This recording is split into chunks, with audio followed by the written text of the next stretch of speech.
Tell me, have you ever experienced a sudden, inexplicable loss of consciousness? 3 years ago, Square Enix released Final Fantasy XIV Online. In our original review, we blasted the game for its numerous design and gameplay flaws and labeled it an incomplete mess. Rather than abandoning the project, the company responded by going back to the drawing board to completely overhaul the game in an effort to win back the trust and support of its fanbase. We shall soon return to give a full report. From top to bottom, A Realm Reborn addresses nearly every single major issue that plagued version 1.0. The experience draws from some of the most popular and successful MMOs on the market and feels like a complete game now. Hitting the level 50 cap now, regardless of class, has more than enough quests and activities to keep you occupied, a task which moved before at a snail's pace with little variety. For the sake of all, I beseech thee, deliver us from this fate. It feels like you're constantly making progress, and while some of the activities can feel remedial, the streamlined nature of the questing process more than compensates for any shortcomings. Whether it's tackling story, class, or side quests, running dungeons, or participating in one of the random group events known as Fates, everything is clearly explained and marked so that you'll never be lost. In fact, with few exceptions, the game goes to great lengths to ensure you're properly informed at all times, including in battle. I think that sword might be a clue. You should definitely pull it out and take it back to the banner. Combat in A Realm Reborn moves at a much faster pace than before, delivering immediate gratification. No matter what class you pick, battles are never a headache like they often were before. Thanks to a range of abilities you're given as you progress, the action never gets dull. At times, the wide variety can feel overwhelming, especially when running together in a party, fighting a boss, or multiple enemies. There are certainly classes that are easier to learn, but some can get a bit tricky and come with a significant learning curve. No doubt you are right to burst with questions.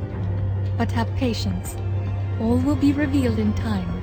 Gone is the generic look and feel of the environments. While the names of locations are the same, and there are a few familiar landmarks, A Realm Reborn looks like a totally new game. Some of the higher level areas look particularly spectacular.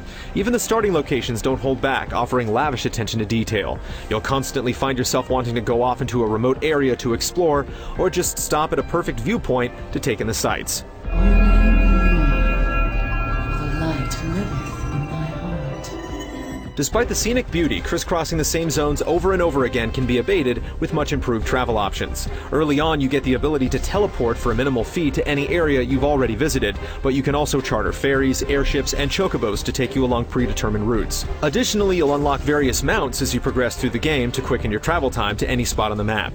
The great dangling carrot that will motivate you to reach level 50, finish the story, and claim your reward is the Magitech armor.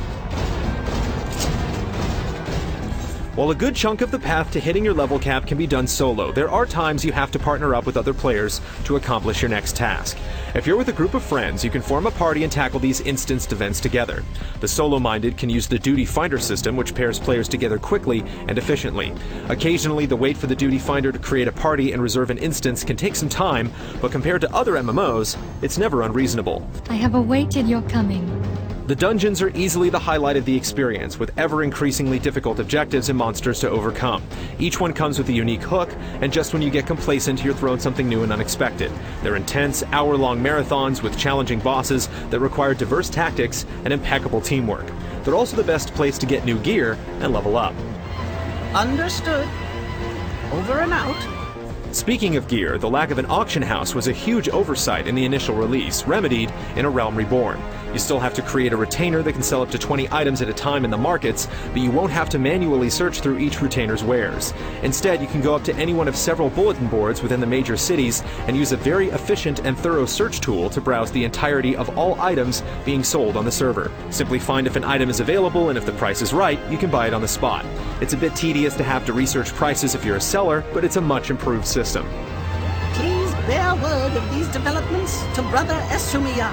While the trek to level 50 is mostly an enjoyable experience, there are times when it feels like a grind. Through your first 20 or so levels, you'll breeze through the ranks. Once you hit your 30s, things begin to slow down, but it doesn't get tedious until your 40s. Our quest queue went dry near level 47, leaving dungeon runs and completing fates as the main source of leveling.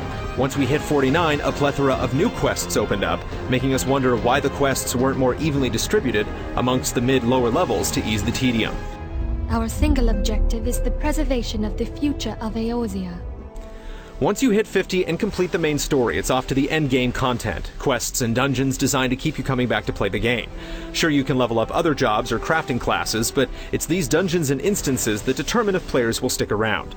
A Realm Reborn offers a lot of endgame activities, but they come with some relatively steep requirements that will be off-putting to those who enjoyed the more lenient progressing through the game's story. A light there once was that shone throughout this realm, yet it hath since grown dim. During the normal game, there were a handful of one-off instances where you battled against bosses known as primals. In the end game, you face these beasts again, only they're much harder and require 8 players to work together instead of 4.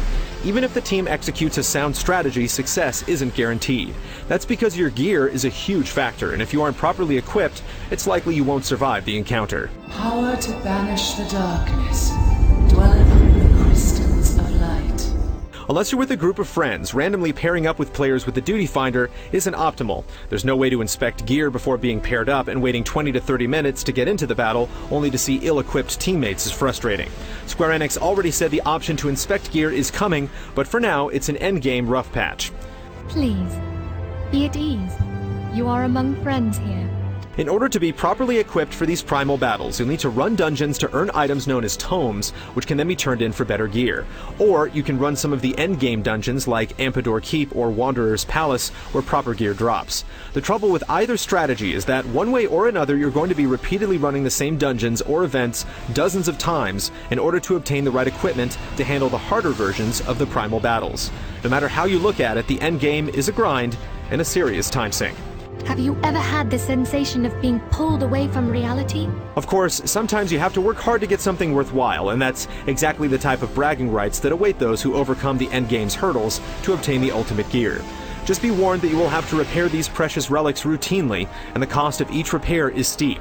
In fact, this has raised concerns amongst the player base in regards to the economy, but at this point, it's only been a minor nuisance. Yes, it seemed that way. Time will tell.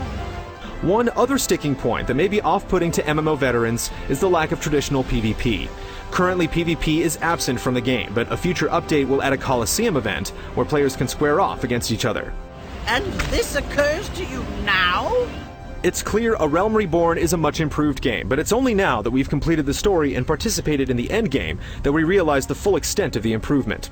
There are still minor issues here and there, and the endgame content is brutal with its own unique set of problems, but overall, this is a very good MMO that's done its homework. It's a shame Square Enix had to go through such a painful and lengthy process to get here, but A Realm Reborn was worth the wait.